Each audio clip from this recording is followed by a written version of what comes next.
दोस्तों, आज मैं आपके साथ जिस बिहेवियर के विषय में बात करने वाला हूं वो एक ऐसा बिहेवियर है जिस बिहेवियर के लोग हमें आजकल कई जगह देखने को मिलते हैं। हो सकता है आप ही के सर्कल में और हो सकता है आप ही के परिवार में कोई ऐसा व्यक्ति हो, और इस बिहेवियर को कहते हैं नार्सिसिस्टिक बिहेवियर।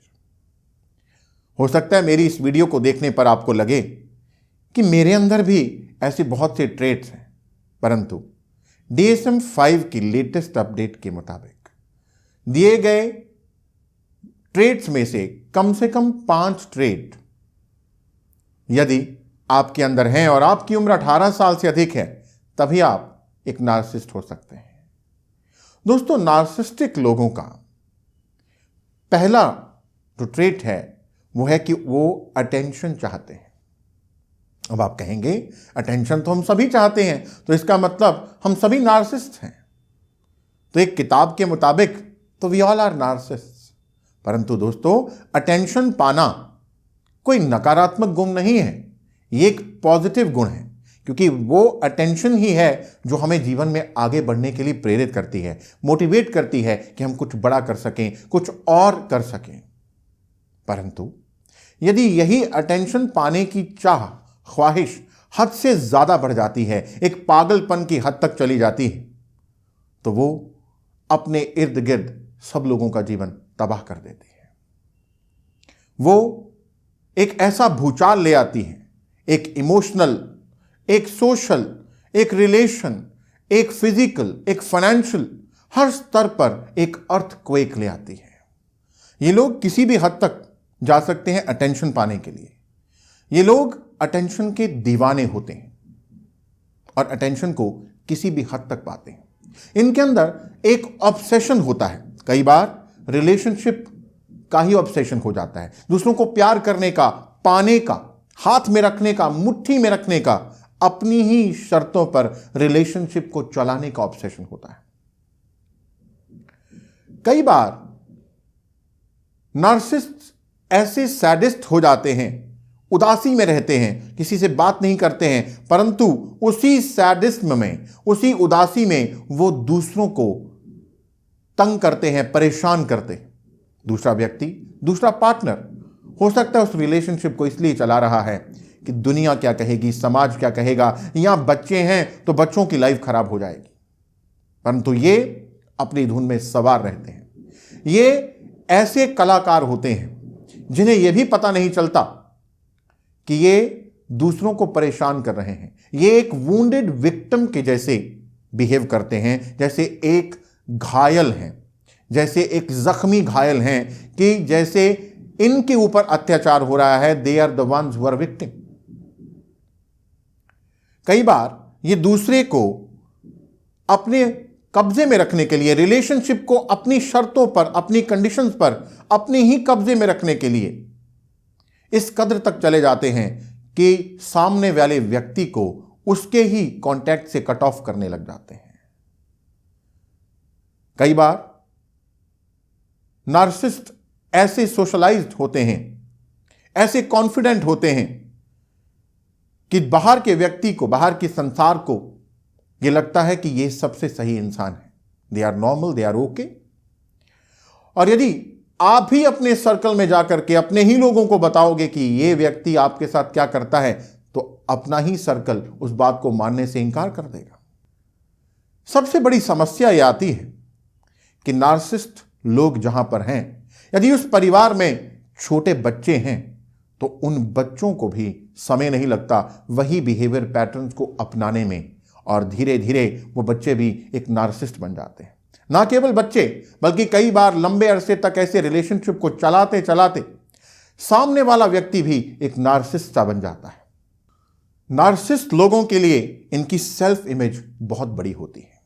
ये अपने आप को बहुत बड़ा, बहुत महान बताते हैं। इनको लगता है they are the one who are special. इसीलिए ये केवल स्पेशल, खास, ऊंचे लोगों से ही रिलेशन रखेंगे, ऊंचे लोगों से ही मित्रता करेंगे। ये अपनी ही फैंटेसीज में रहते हैं, ये अपनी ही फैंटेसीज में रहते हैं, अपनी ही एक ख्याली सपनों की दुनिया में रहते हैं, और सपनों की दुनिया के लिए एक्ट न करते हुए भी उन सपनों को पाने का नाटक करते हैं। इनको किसी भी हद पर जाकर के अटेंशन चाहिए, आपने तारीफ दी, आप अपने काम पर चले गए, हो सकता है थोड़ी देर बाद इनका मूड वापस से शिफ्ट करे, स्विंग करे और इनको दोबारा से उस अटेंशन की जरूरत पड़ जाए।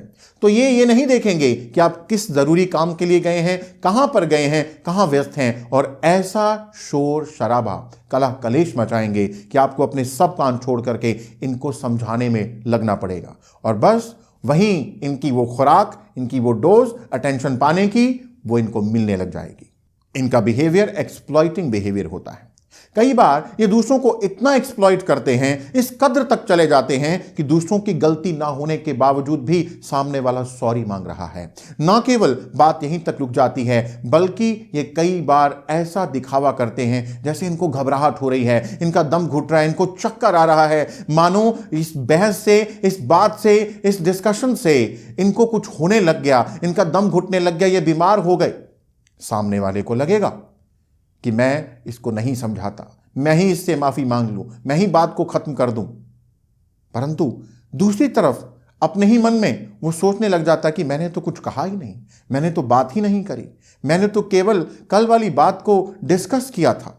और यहां पर यह दिखावा, चक्कर खाकर गिरना, चक्कर खाकर बेहोश होने का नाटक करना, यहां किसी भी हद तक चले जाना, ये एक और ट्रेट को धारण किए बैठे होते हैं। ये दूसरों से ईर्ष्यालु होते हैं, they are jealous of others. और जेलसी होने के बावजूद ऐसा नाटक करते हैं, ऐसा दिखावा करते हैं जैसे दूसरों को इनसे ईर्ष्या है।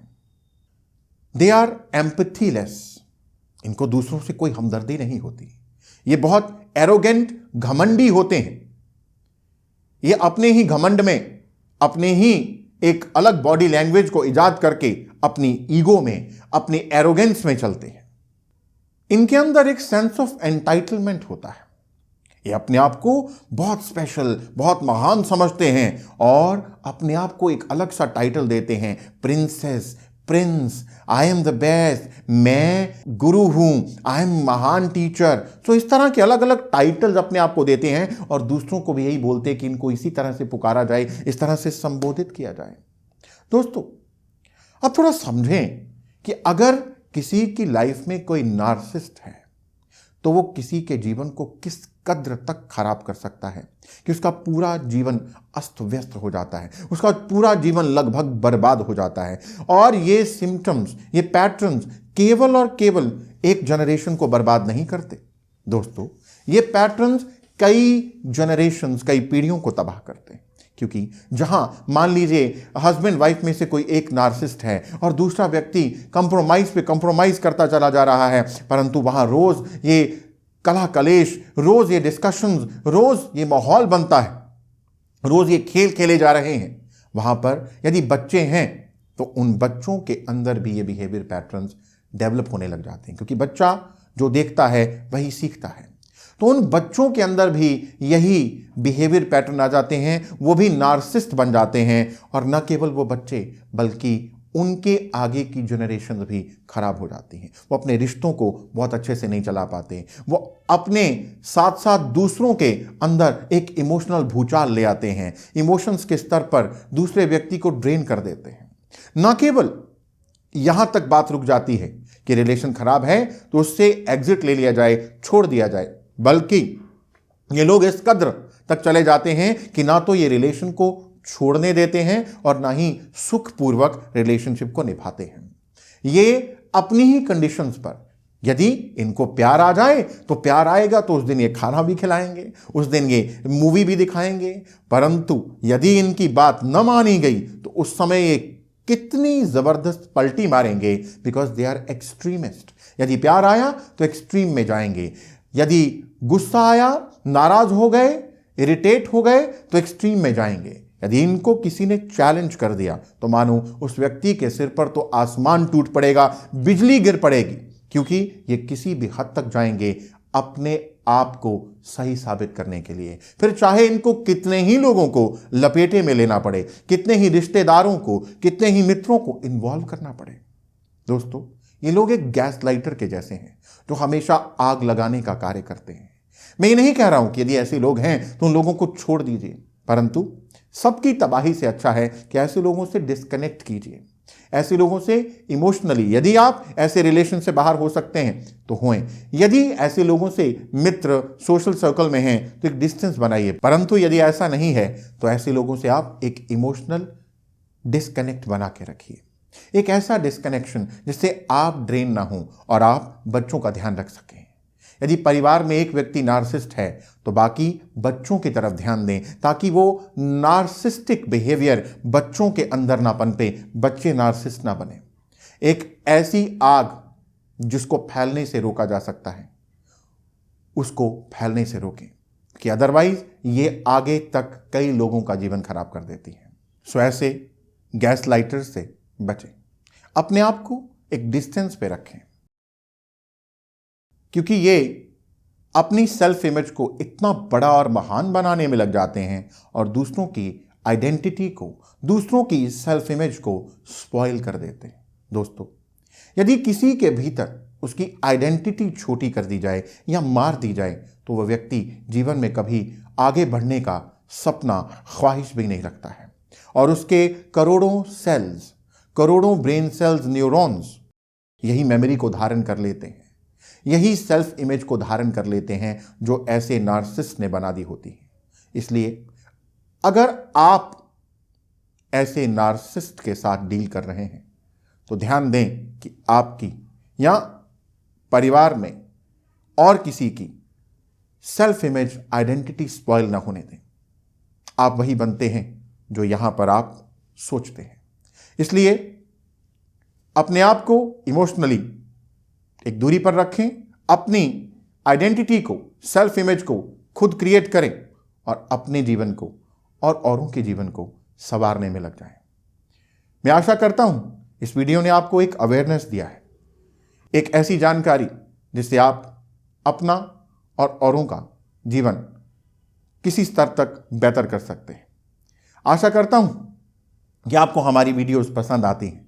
यदि ऐसा है तो कमेंट करके अवश्य बताएं और वीडियो पसंद आए तो लाइक भी करें और अपने कॉन्टैक्ट्स में शेयर भी करें। धन्यवाद। आनंदित रहें।